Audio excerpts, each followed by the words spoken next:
Is there something you've dreamed of doing for a long time? Maybe it's writing a book, pursuing a more satisfying career, or learning a new skill like playing the guitar. You've probably thought about how great it would feel to achieve these goals. But let's be honest, it's easy to put them off. Life gets in the way, and you find yourself taking a step forward only to shelve the idea later. Committing to goals can be scary. What if you fail, change your mind, or even look foolish in the process? It's much easier to keep these dreams in the back of your mind and never take action. But if you truly want to make progress and turn your dreams into reality, there are proven strategies that can make a profound difference. One of them is accountability. In a study conducted by psychology professor Dr. Gail Matthews, 267 participants were recruited for a goal achievement study. The participants were divided into different groups, each with a different level of accountability. Group 1 was instructed to simply think about their goals. Group 2 was asked to write down their goals. Group 3 wrote down their goals, along with specific action commitments. Group 4 wrote down their goals, action commitments, and sent them to a friend. Group 5 took it a step further, sending weekly progress reports to a friend in addition to the written goals and action commitments. The results were eye-opening. Only 43 of Group 1 participants were at least halfway towards achieving their goals. However, a staggering 76 of Group 5 participants were at least halfway towards achieving their goals. The group that sent their written goals, action commitments, and weekly progress reports to a friend achieved significantly more than any other group. To quote the study, the positive effect of accountability was supported. Those who sent weekly progress reports to their friend accomplished significantly more than those who had unwritten goals, wrote their goals, formulated action commitments, or sent those action commitments to a friend. Sounds simple, but the act of sending a weekly progress report to someone had a profound impact on the participants' actions and results. Another research article titled "When Intentions Go Public" supports this notion. It suggests that when people announce their goals to the world and receive external praise, they often experience a premature sense of accomplishment, leading them to take fewer actions towards achieving their goals. But this is different from sending a progress report to one trusted person. It's about finding one individual or a group that can hold you accountable. It could be a friend, a coworker, or even joining a mastermind group. There are also websites available that can connect you with an accountability partner. The key is to write down your goals, measure your progress, and keep updating your accountability partner about your journey. Knowing that you are accountable to someone outside of yourself can provide a powerful psychological push to keep you going. The next time you feel tempted to procrastinate or doubt yourself, remember that your accountability partner is eagerly waiting for your progress report.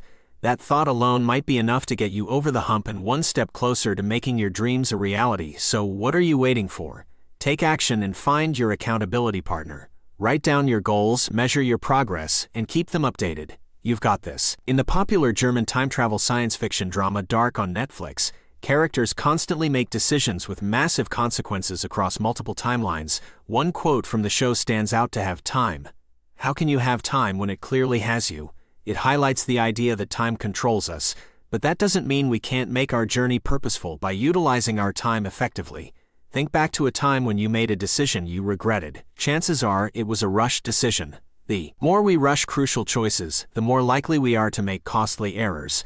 Understanding the role of time in our decision-making process is crucial to becoming better decision-makers. Making better decisions not only saves us time, but it also opens up more options and flexibility in our lives. By learning from past errors, we can continue to grow and develop personally. Additionally, good decision-making skills often lead to higher job satisfaction and greater overall life satisfaction. One powerful tool in decision-making is the power of silence. In Western culture, moments of silence are often feared and seen as awkward. However, silence can be our best friend when used correctly. Taking a moment of silence to think before speaking allows for more thoughtful decision-making.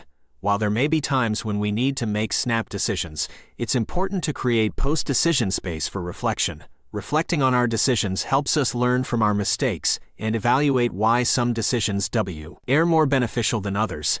Verbalizing our thoughts to someone with high emotional intelligence can be a breakthrough for decision-making and personal development. Understanding our mental heuristics or shortcuts is another key aspect of making better decisions.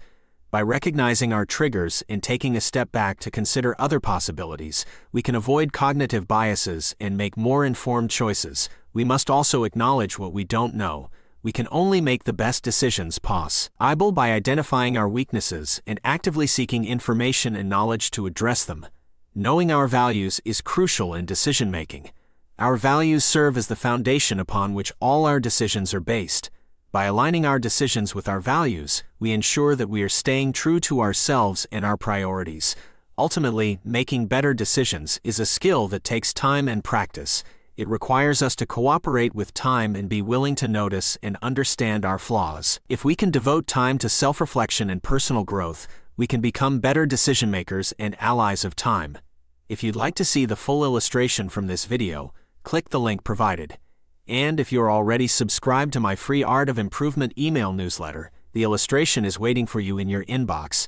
Thank you for watching and have an awesome week. Have you ever had a goal that you worked tirelessly for, but it felt like you were running on a treadmill, not making any progress? I've been there. When I decided to become a freelancer, I had no idea how to market myself or get clients. I felt like I was working so hard, but not seeing any results, but I didn't give up. And there were a few key things I did that helped me stay on track and eventually led to a successful freelancing career. First, I set myself a reevaluation date. Sometimes it takes time for the fruits of your labor to appear. Like an iceberg, most of the progress is happening below the surface. So instead of doubting myself and giving up too early, I set a specific day on the calendar to reevaluate my progress.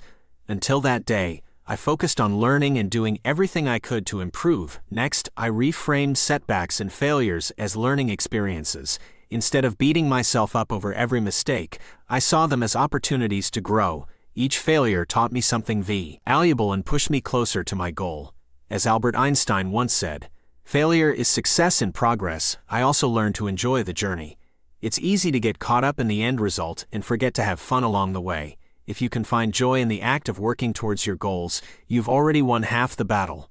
Turn your goal into a game, a challenge, and enjoy the process. Celebrating every milestone, no matter how small, was another crucial aspect of my success. Whether it was reaching 100 views on a blog post or making $1,000, I took the time to acknowledge and celebrate each achievement. This positivity and excitement fueled my motivation to keep going. In the end, all the effort I put in at the beginning paid off.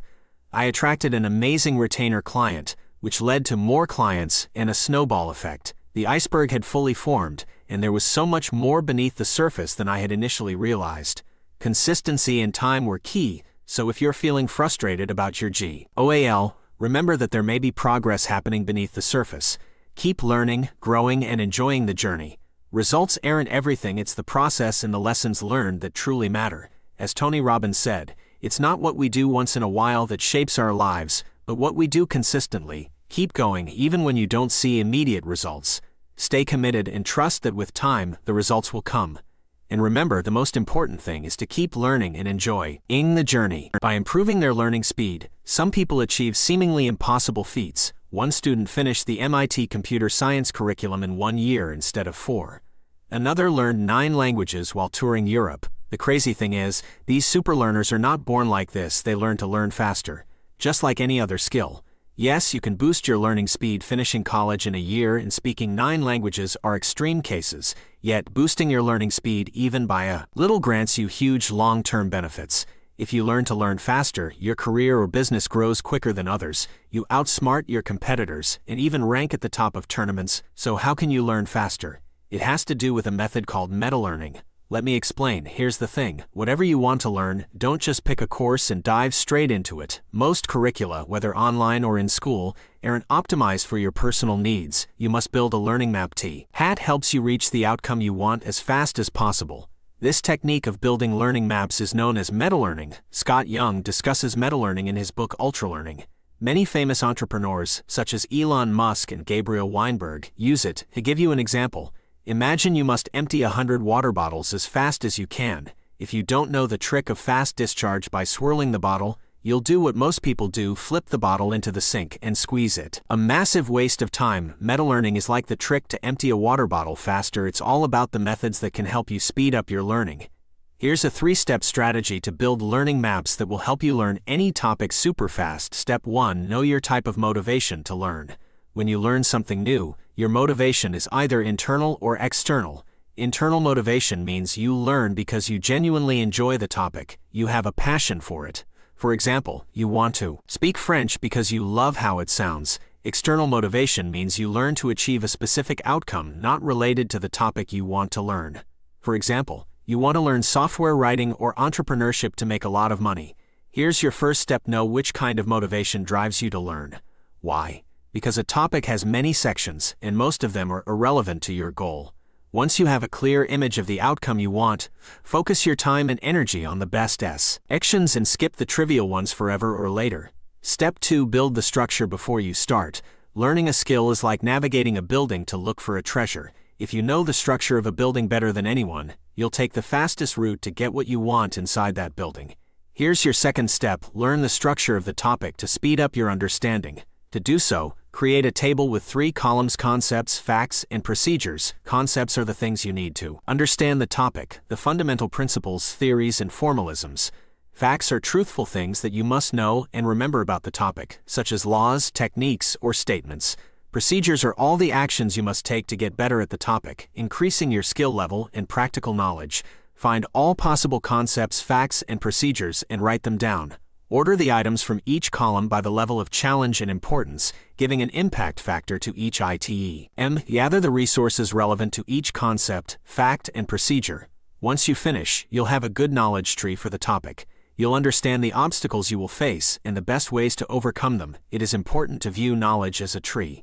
Make sure you understand the fundamental principles, the trunk and big branches, before you get into the leaves details, or there is nothing for them to hang on to. Elon Musk. Step 3. Know where to start and what to leave. Knowing where to start and what to leave for later will make a massive difference to your learning speed. The BE benchmark, emphasis, and exclude method will help you do that. This brings you to the third step: benchmark. Gather highly rated resources, best-selling online courses, books, articles, and top university courses. Download the syllabus of the resources you gathered. Look for common patterns in these syllabi. Focus on areas with maximum overlap. Emphasize and exclude to reach the desired level of mastery. As soon as possible, you must customize your curriculum to fit your personal goal. The way to achieve this is by maintaining what is important to you and excluding what is not. Here are 2 examples. If you want to speak Italian during a trip to Florence, emphasize learning to pronounce and exclude learning how to spell. If you want to build apps quickly, focus on app development rather than theories of computer science. Super learning is not talent or genius linked, it's a skill you can learn to increase your learning speed greatly. A sure path to being a super learner is to use meta-learning. Build learning maps to help you understand the sections of your topic faster than ordinary people. No matter what field you dream of mastering, meta-learning will speed your learning compared to your workmates and competitors. And the more you use meta-learning, the more efficient you become at learning. It's a certain way for you to become a super learner, but remember, gaining knowledge is only useful if you apply it. So what actions are you going to implement in your life from this video? Leave your answer in the comments below. If you found this video valuable, consider giving a tip proportional to the value received. A link can be found in the description. Thank you for watching, and don't forget to subscribe, like, and hit the notification bell to be notified of our latest videos. Stay curious and keep learning.